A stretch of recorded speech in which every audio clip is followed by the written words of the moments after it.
প্রথম যখন আমি সরি আমার এইসব কথা আমি কেন জানি ইমোশনাল কথাবার্তা বেশি হয়ে যায় আমার, কারণ আমাদের প্রোগ্রামটার নাম হচ্ছে আপনজন। তো আপনজনের তাদের ব্যাপারটা আমি একটু বলি, যে তারা সবসময় বিপদে মানুষের পাশে থাকতে চায়।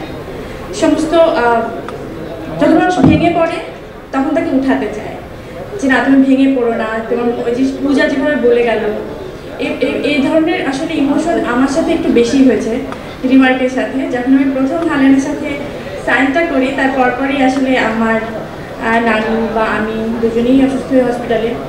তখন মনে আছে যে আমার তাদের সাথে একটা সাইন হওয়ার কথা, একটা সাইন হয়ে গেছে আর একটা হবে। তো ওই সময় হসপিটালে বসে আমি সাইনটা করলাম আর আমাকে এতগুলো টাকা পাঠিয়ে দিল, মানে যে তুমি টেনশন করো না, আমরা আপনজন, তুমি এইটা দিয়ে বিল দিয়ে দাও। মানে এই ধরনের বিষয়টা আসলে তাদের মধ্যে যে থাকে, উনি আমি জানি না আমাদের চেয়ারম্যান স্যাররা কি হয় যে মানুষের পাশে এভাবে থাকতে চায় যে তুমি আমি না থাকলেও তুমি আমাকে মনে করো, যে আমি তোমাকে এস্টাবলিশ করে দিয়েছি। তো এই জার্নিটা আসলে আমরা সবাই মিলে, ওই যে বললাম আপন কখনো পর হয় না, আমাদের আপনের সংখ্যাটা অনেক বেড়ে যাবে, সারা দেশ জুড়ে বেড়ে যাবে, সেই প্রত্যাশা আমি ডেফিনেটলি করতে পারি। আমার বিশ্বাস আমরা পারবো, কারণ আমরা কখনো পর হব না। রিমার্ক এই ওয়াদাটা করতে পারে ইনশাআল্লাহ। Thank you so much. আমি জানি না এত বড় বড় মানুষের জন্য কী বলছি। এই আপনজন পরিবারের মধ্যে আমি একজন আপনজন। তার কারণ হচ্ছে আমি তো প্রথমে জয়েন করেছিলাম শুধু একজন শুভেচ্ছা দূত হিসেবে।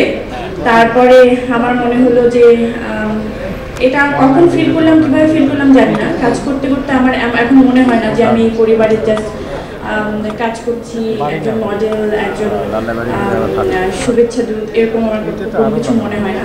কারণ এমন হয় যে আমি যখন হসপিটালে থাকি রিমার্ক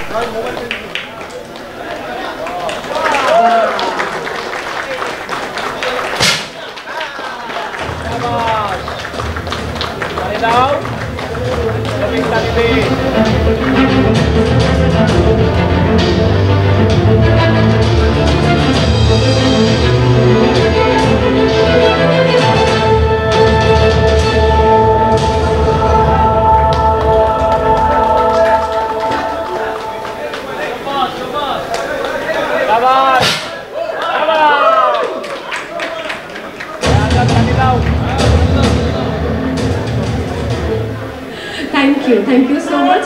আমি সব তারকাদেরকে অনুরোধ করবো আবারও